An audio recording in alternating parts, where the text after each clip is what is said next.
Hi everyone, welcome to another episode of Secrets of the Viz. This month we're having a Christmas special, going through all the Viz entries, and today we have Michelle here to talk about her family-focused Viz this year. So over to you, Michelle, to give a short intro. Hi. Well, it's going to be a Hanukkah special for me because I don't actually celebrate Christmas, but I'm a Tableau public ambassador and visionary, and I have been involved in the Tableau community since 2018. I published my very first Tableau public viz right before going to Tableau Conference 2018. While I was there, I learned more about Makeover Monday and the great community. I've done a number of other community projects, IronQuest, Project Health Viz, and my very favorite, participating in the last 5 Iron Vizzes. I think this might actually be my 6th Iron Viz this year. That's a good track record. I don't think I would have been able to do it if it hadn't been for IronQuest. I had no idea when I went to my first Tableau conference what Iron Viz was until we were in the arena and these people were competing on stage, and it was super exciting. And I never would have thought that I would have been submitting entries for it. I think it's also interesting because I had a call with Lindsay just the other day, and she told me that Viz used to be like 3 qualifier rounds. So it's a lot more scary to participate in as opposed to just like once a year. Yeah, no, I don't even know how people would have submitted 3 different entries. Like, I can do one, and it takes so much time. I know, right? It's a huge endeavor. Yeah, and not everybody has that kind of time available to them. I'm very lucky. My kids are older and don't need me as much, so that makes it a lot easier. Yeah, it's also interesting because the past 3 years, your Viz entries has been very family oriented, and prior to that, it was all about your personal journey. So, tell us a little bit, how did that switch came about? Because I would figure that getting data for your family's preferences, playtime, view time, it's a lot of work. I was really lucky. So 3 years ago, it was games, and some of the data that I used for that was publicly available data sets. So it wasn't really about our family games. Some of it was just interviewing each other. And the only data that I actually captured for our family games was for Seven Wonders, and that we have all the old scorecards. So while I had to manually go through and enter the data in a spreadsheet, it wasn't actually that hard to gather it. And then last year for our books, during COVID, to keep my boys occupied, one of the things that I did was I had them go around and scan all of our books in using Goodreads. And so I had that data set available. This year, fortunately, Amazon and Netflix both make your view history available. Netflix makes it very easy. They allow you to download a CSV of it. Amazon lets you scrape the data, but we actually have a whole bunch of other streaming services. That data wasn't really available to me, but combining our family data with the Data Plus TV, I think made a really great opportunity to viz on our family again. It's funny you mentioned that it was sort of a switch. I feel like I always love to viz about our family. If you look back at so many of my Iron Quests, it's such a rich topic, and it's like so many people say, viz what you love. And obviously my family is near and dear to my heart. Plus, I get to sort of bring them into it. I ask them about what everybody's favorite episodes were. Last year, I had them all write me a little snippet that I included for what their favorite books were. For the games, I had them write up something about their favorite games.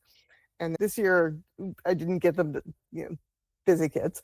They're in high school. One's a junior, one's a senior. And so I didn't make them write anything for it, but everybody at least picked their top 3. Although now, in retrospect, we're all regretting that we didn't pick Ted Lasso for one of our tops, because we're rewatching it again, and it feels really a good show to be watching right now here in the States. Yeah, that's cool. But you're thinking a lot of steps ahead of your kids. Even with the books, just getting them to scan, was that the intention to eventually put that in a viz? Because that's data collection in a nutshell, right? I think I did always want to do something with the data and put it into a viz. We all love reading, and we have books all over our house.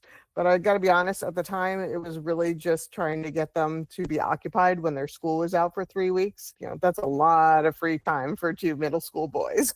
It is a lot of free time.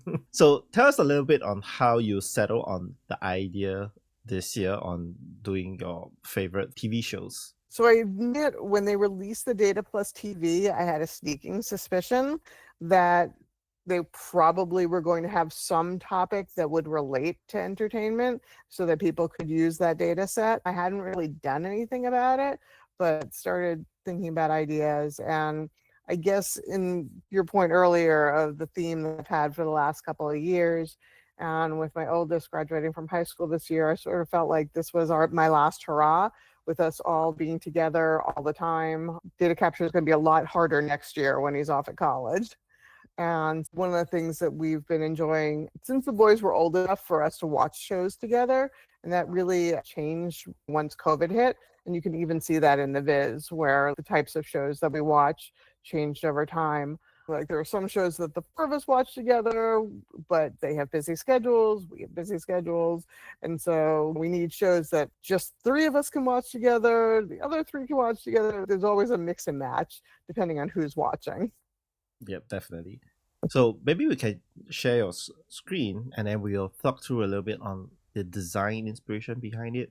All right. So we tend to binge shows. We will go through an entire TV show until we're done. And the only reason we might mix in other shows usually is if that show is only releasing one show at a time, or if we can't all watch together. So I have here at the top us, and I left it a little bit more as an Easter egg, hovering over and seeing what our favorite genres were. That's okay. But that information is here. And these are color coded by everybody's favorite genre. Then I just get into a little bit of my opening story and talked about where the data came from and had some bands at the top. So because the data wasn't always available for the shows, what I did was any show that I knew that we watched the entire series, I calculate the number of hours using the Data Plus TV data and the number of total episodes. I actually, when I first put this together, I didn't have any visual elements and it just felt a little flat. So I created these legend items in PowerPoint and brought those in just to add a little interesting detail, and it ties to the color legend. And so, the dragon is for fantasy, the rocket ship is for science fiction, and I tried to match icons that made sense. And then looking at the days of the week that we all tend to watch shows. No surprise, Sunday is probably the night that we watch the most over time. Part of the reason that Friday and Saturday are so much lower, it's not that we don't watch things, but we tend to watch movies more on Friday and Saturday. I was still wondering about that. And Is it because you guys were heading out for dinner or like just heading out somewhere for fun instead of staying home to watch TV? no, we actually don't get out that much. I mean, especially since a lot of this history was during COVID. This calendar, when I first put together the Viz, was way at the end. But that was some feedback that I got that it was one of their favorite element, and they encouraged me to move it forward. This is really interesting because it shows the evolution of your preferences. In 2021, there were a lot of science fiction show. I particularly like the tooltip because normally you can't color the tooltip, and what you've done is that you have colored the entire worksheet of the tooltip that you inserted so that when it appears in this tooltip, it appears as black. And I don't think a lot of folks know that you can actually do that. Ah, that's true. There's a lot of flexibility really when you use Viz in tooltips. It's a nice way to add some more rich elements to your Viz. So another thing that I should have pointed out is underneath my headers, I have the assumptions that I was making before I analyzed my data. And that was a recommendation from Emily DePadua to just help tie my story together. So here, the assumption was that our tastes have changed over the years. And again, that's not really that surprising because as my kids got older, you can see this massive drop off in family shows when Sam and Max were no longer interested in watching cartoons. Although there is this brief peak here in 2020. That's when we watched Kipo and the Age of the Wonder Beasts. If I had to guess, it's actually a really good show if you haven't seen it. I haven't. I'll have to check it out. Here I do have a little interactivity, so if you wanted to drill in and just look at what shows we watch in any of the combinations and what our pattern was for that, and that just drills down and focuses a little bit more. We watch the science fiction together, we have family. I think that's where we watch Game of Thrones, comedy, a lot of Brooklyn Nine-Nine, and we watched a little bit of anime, but not a ton. Yeah, I like this interactivity because it drills down into kind of the preferences within the family. Was it a manual process to tag each of the episodes and shows? Like, Yes. So sadly, when you're collecting your own data, a lot of the process is manual. The other thing that I had to manually do was pick a genre, because even though the Data Plus TV has genres assigned, it assigns multiple genres, and I wanted to pick a primary genre for a show. And some of the time I might have picked a different genre, but I feel pretty good about how I chose to classify things. I think that's a real problem in today's multifaceted entertainment business, because even in video games, a lot of game developers are doing games that kind of bridges between two or three different genres, and it's really hard to just tag it to one. And I think it's the same thing happening with movies and TV shows as well. Yeah, no, I think that's true. So I don't think it would be an Iron Viz for me if I didn't include a jitter plot. And this is just looking at top 10 shows here on the left. This is dynamic, so you can look at it by ratings or runtime. If you change it, it's going to change all the charts on the left and on the right.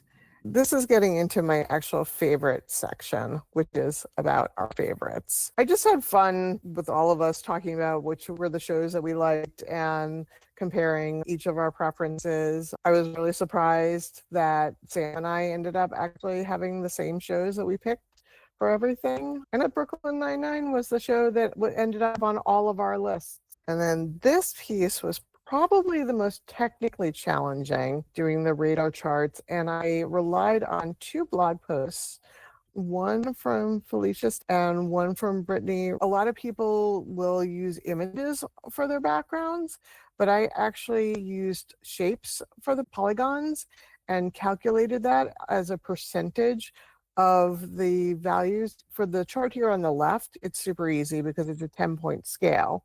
But for these, the scale was based on the number of episodes, or here the number of votes. So I used a calculation to calculate the percentage, the size of my polygons. And then I basically made 100% of 153 episodes was the largest one. The next one in was 75%, the next one in 50%, and then 25%. So this is all calculations plotted out in Tableau.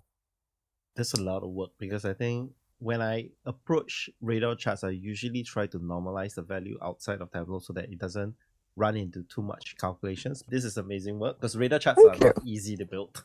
Yeah, no, it was a really fun challenge. And it's so funny because I feel like there's always one chart that ends up in a whole bunch of entries in Iron Viz every year. And this year is like the year of the radar charts. And then the last section, I get into the actors in our favorite shows. And this was a really fun chart that doesn't really fit in, but I just found it really interesting where actors crossed over across the different kind of shows that we watched. And I was really surprised. I thought Nathan Fillion would have been in all of the shows, or in the most shows that we watched. And it turned out that it was Patton Oswalt. And for the life of me, I could not remember who he was or what he was in. So that's kind of the end of the viz.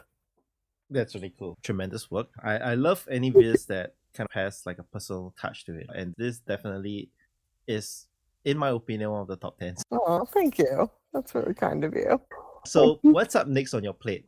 Well, actually, the other thing I was thinking about, I just got an Apple Watch and I had surgery on my knee in September. So I wasn't able to exercise at all for 8 weeks, basically. And now I'm finally getting back to the pool and back to my walking and hopefully back to running soon. So I really want to go through my Apple Watch stats and do some analysis on that. That will be interesting, because usually people do health related visits at the start of the year, as a New Year resolution or something. Absolutely. And it's also interesting to see how things have changed as I've been going through rehab, and am I actually getting stronger, getting faster? able to get back to my full range of activities. Yeah, that's definitely true. So this has been great. Thank you, Michelle, for walking us through this amazing viz. I think we learned a lot about your process. Also, this is a testament to everyone that you can collect data from practically anything in your daily life. So if you have an idea, don't be afraid to get your hands dirty and create something out of nothing, because you might find something really interesting, like how Michelle has shown over here, how the TV genres and preferences have changed over time as a family. Yeah, and it's a really fun way to look at your life. I like to look at these all as snapshots in time of where our family was. I mean, Kind this of is the data a data visualization. visualization diary. That is true. That was what I was going to say. Great minds. So thank you again, Michelle, for spending time with us. I hope everyone learned something from this, and we'll see you at the next one. Thank you. Thank you so much.